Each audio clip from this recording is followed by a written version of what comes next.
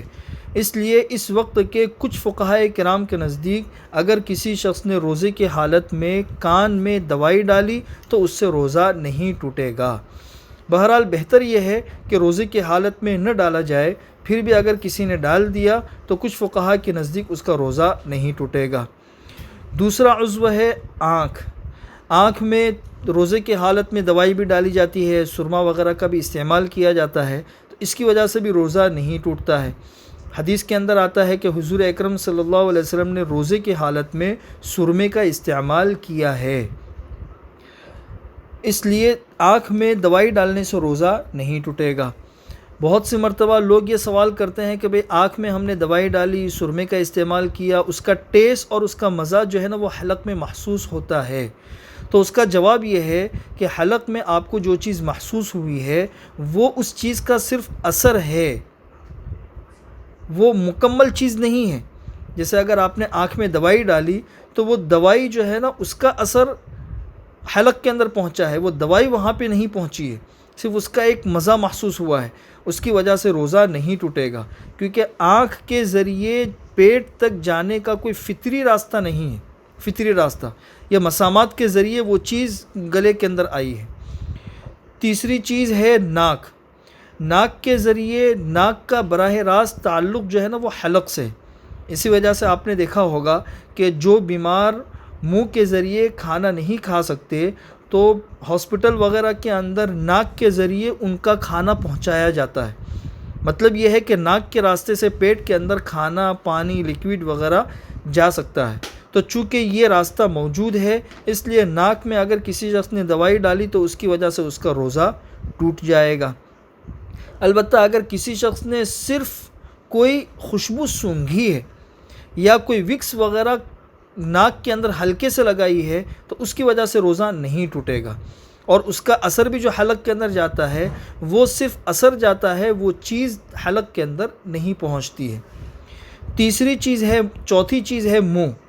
تو پیٹ کے اندر جانے کے لیے فطری راستہ یہ منہ ہی ہے، جس کے ذریعے کھانا، پانی وغیرہ یہ پیٹ کے اندر پہنچتا ہے۔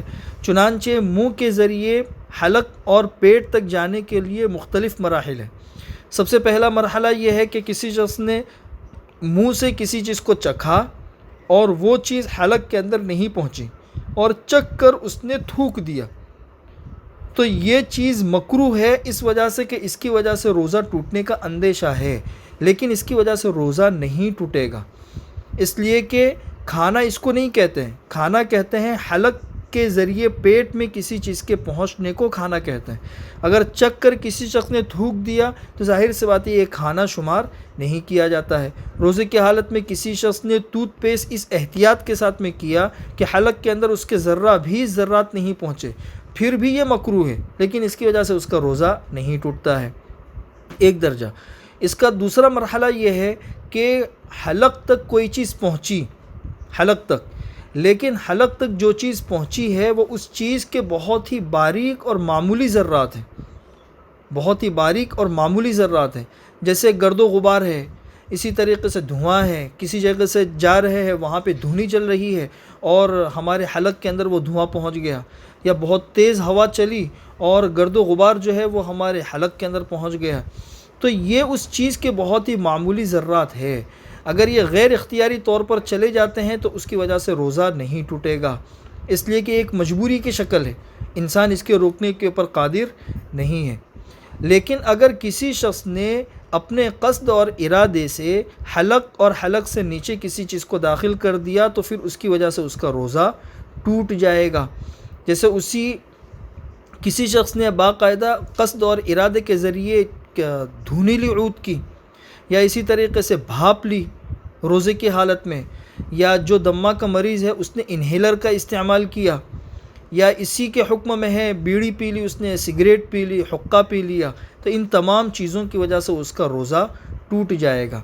بس فرق صرف اتنا ہے کہ بیڑی سگریٹ اور حقے کے پینے کی وجہ سے روزے ٹوٹ جائے گا، اس روزے کی قضا بھی واجب ہے اور کفارہ بھی واجب ہے، اس لیے کہ ان چیزوں کے پینے سے انسان کو لذت محسوس ہوتی ہے، نفس کو تسکین بھی ملتی ہے، اور جو بھاپ لیا ہے یا انہیلر لیا ہے یا عود کی دھونی لی ہے، اس کی وجہ سے جو روزہ ٹوٹے گا تو اس روزے کی صرف قضا واجب ہوگی، کفارہ واجب نہیں ہوگا۔ بدن کے اندر جانے والی جو چیزیں ہیں انہی میں سے ایک چیز انجیکشن بھی ہے، انجیکشن ہے، گلوکوز ہے، یہ بھی انسان کے جسم تک پہنچنے والی چیز ہے، لیکن یہ اس کے ذریعے جو انجیکشن کے ذریعے جو دوائیاں وغیرہ جاتی ہے یہ پیٹ کے اندر نہیں جاتی ہے، یہ رگوں کے اندر جاتی ہے اور مسامات کے اندر جاتی ہے۔ انسان کے پیٹ کے اندر چونکہ یہ چیز نہیں پہنچتی، اس کی وجہ سے روزہ نہیں ٹوٹے گا۔ اسی وجہ سے اگر کسی شخص نے روزے کی حالت میں کورونا ویکسین لی تو کورونا ویکسین کے لینے کی وجہ سے اس کا روزہ نہیں ٹوٹے گا۔ یہ کچھ مسائل تھے جو آپ لوگوں کے سامنے بیان کر دیے۔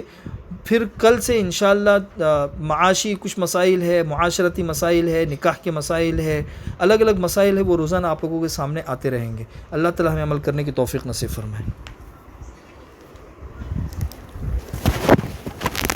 اللهم لك الحمد كله ولك المن كله لك الشكر كله ولك الملك كله لك الخلق كله ولك الفضل كله وإليك يرجع الأمر كله وإليك يصعد الكلم الطيب كله.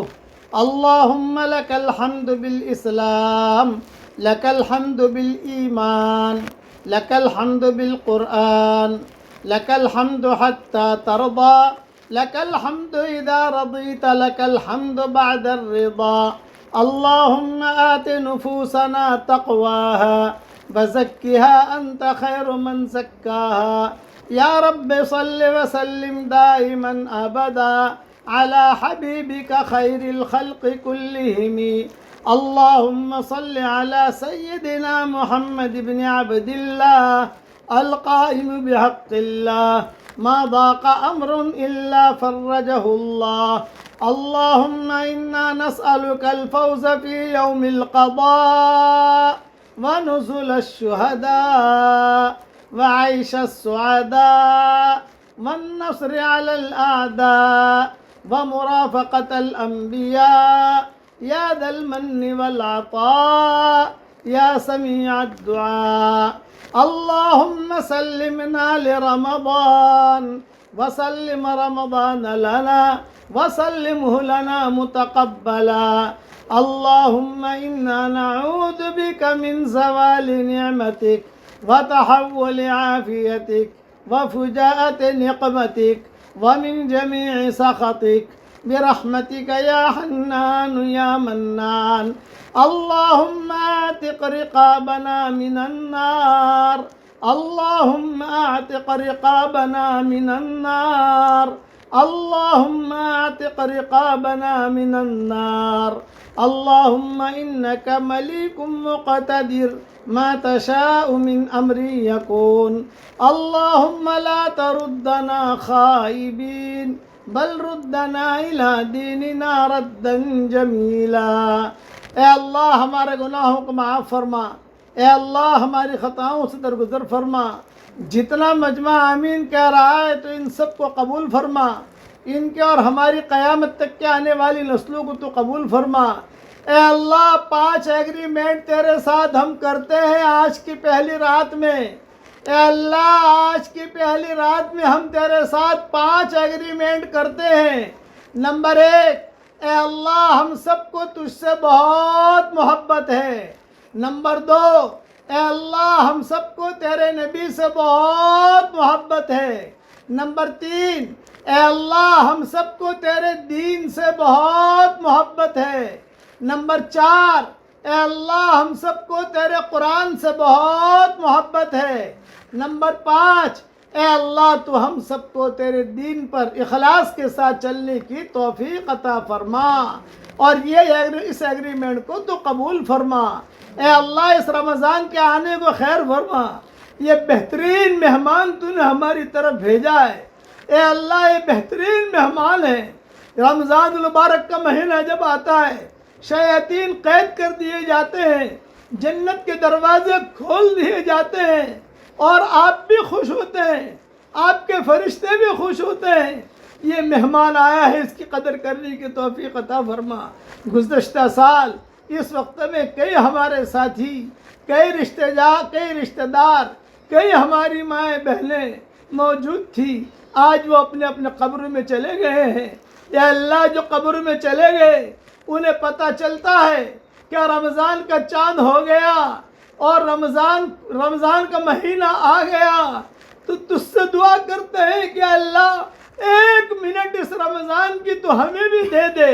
لیکن اب وہ نہ قرآن پڑھ سکتے ہیں، اب نہ وہ روزہ رکھ سکتے ہیں، نہ اب سبحان اللہ کہہ سکتے ہیں، اس لیے وہ دروازہ ان کے لیے بند ہو گیا۔ آج تو نے ہمارے لیے یہ دروازہ کھولا ہے۔ اے اللہ، تو ہمیں اس مہینے کی قدر کرنے کی توفیق عطا فرما۔ اے اللہ، اس مہینے میں کسی کا کوئی عذر قبول نہیں ہوتا۔ اگر تو نے طاقت دی ہے تو آدمی نفلیں خوب پڑھے، نہیں کر سکتا تو قرآن شریف خوب پڑھے، اور نہیں پڑھ سکتا تو کم سے کم ذکر کرے، ذکر بھی نہیں کر سکتا تو درود شریف پڑھے، وہ بھی نہیں کر سکتا سبحان اللہ پڑھتا رہے یا پڑھتی رہے۔ اور اگر وہ بھی نہیں کر سکتا، نہیں کر سکتی، تو کم سے کم اپنی زبان کو خاموش رکھے، اپنی زبان کو بند رکھے، زیادہ بولے نہیں، تاکہ غیبت نہ ہو، تاکہ جھوٹ نہ ہو، تاکہ ہمارا روزہ خراب نہ ہو۔ حشر کے میدان میں کئی لوگ آئیں گے، پوچھا جائے گا کیا لائے ہو؟ کہا کہیں گے کہ روزہ لائے ہیں۔ اللہ کہیں گے تم نے روزہ رکھا تھا، لیکن سوائے بھوک اور پیاس کے تمہیں کچھ بھی نہیں ملا، تمہیں بھوک اور پیاس کے علاوہ کچھ نہیں ملا، تمہارے روزے قبول نہیں ہیں۔ خوش قسمت ہے وہ قوم، خوش قسمت ہے وہ امت جس کے روزوں کو تو قبول کر لے، اور بدبخت ہے وہ امت، بدبخت ہے، شقی ہے وہ قوم کہ جن کے روزے تیرے یہاں قبول نہ ہو۔ اس لیے اللہ اس مہینے کی تو قدر کرنے کی ہمیں توفیق عطا فرما۔ اے اللہ، تو ہمیں معاف بھی فرما اور ہمیں عافیت بھی عطا فرما۔ اے اللہ، اے خوبصورت پردے والے، اے خوبصورت چادر والے، ہمارے عیبوں پر پردے ڈال دے، ہمیں مخلصین میں شامل فرما، ہمیں مخلصین میں شامل فرما، ہماری کھوٹی پونجی کو قبول فرما۔ اے اللہ، ہمیں وہ بدبخت انسان نہ بنانا کہ رمضان گزر جائے اور ہماری مغفرت نہ ہو، رمضان گزر جائے اور تیری رحمت کی چادر میں تو ہمیں نہ ڈھانپے، رمضان گزر جائے اور ہماری گردنیں جہنم سے آزاد نہ ہو۔ اے اللہ، تو ہمیں وہ بدبخت انسان مت بنانا، بلکہ ہمیں وہ نیک بخت انسان بنانا کہ رمضان کی پہلے ہی رات میں ہماری گردن جہنم سے آزاد ہو گئی ہو، اور جنت الفردوس کے دروازوں پر ہمارے نام لکھ دیے گئے ہوں، اور جہنم کے پیٹھوں کے اوپر سے ہمارے ناموں کو مٹا دیا گیا ہو۔ تو اس کی غیب سے صورت شکل پیدا فرما۔ اے اللہ، جتنے مسلمان بھائی جیل میں محبوس ہیں ان کی رہائی کے فیصلے فرما۔ اے اللہ، یہ بیماری جو آئی ہے، اس بیماری سے پوری انسانیت کی حفاظت فرما۔ اے اللہ، خاص دعا میں کرتا ہوں، جتنی تیری مخلوق ہے ان سب کی جو پریشانیاں ہوں ان پریشانیوں کو دور فرما، اور جتنی تیری مخلوق ہے اس کی جو حاجتیں ہوں ان حاجتوں کا تو غیب سے تکفل فرما۔ اے اللہ، جس نے بھی مجھ سے دعاؤں کے لیے کہا ہو، دعاؤں کے لیے خطوط میں لکھا ہو، جن کا ہم پر کسی قسم کا حق اور احسان ہو، یا جو ہمیں اپنی دعاؤں میں یاد کرتے رہتے ہوں، مائیں بہنیں مجھے اپنی دعاؤں میں یاد کرتی رہتی ہوں، ہماری ساری دعاؤں میں ان کا پورا حصہ نصیب فرما۔ اے اللہ، اس مہینے کی راتوں کو بھی قبول فرما، اس مہینے کے دنوں کو بھی قبول فرما۔ اے اللہ، جب تک دنیا میں رکھے ایمان کی حالت میں رکھ، اور جب دنیا سے جانے کا وقت آئے کمال ایمان پر ہمارا خاتمہ فرما۔ اے خوبصورت پردے والے، اے خوبصورت چادر والے، ہمارے عیبوں پر پردے ڈال دے، ہمیں مستفید الاخیار میں شامل فرما دے۔ اے اللہ، جس کے دل میں جو جائز مرادیں ہوں، جو جائز تمنائیں ہوں، عافیت سے ان کی تمناؤں کو پوری فرما کر اس میں خیر کی شکلیں اور صورتیں پیدا فرما۔ ہمارے روزوں میں ہمارے لیے آسانیاں فرما، تراویح پڑھنے پڑھانے میں آسانیاں فرما، قرآن پڑھنے پڑھانے میں آسانیاں فرما، اور اے اللہ، اپنے فضل و کرم سے ہماری ساری دعاؤں کو قبول فرما۔ سبحان ربنا رب العزة عما يصفون وسلام على المرسلين والحمد لله رب العالمين.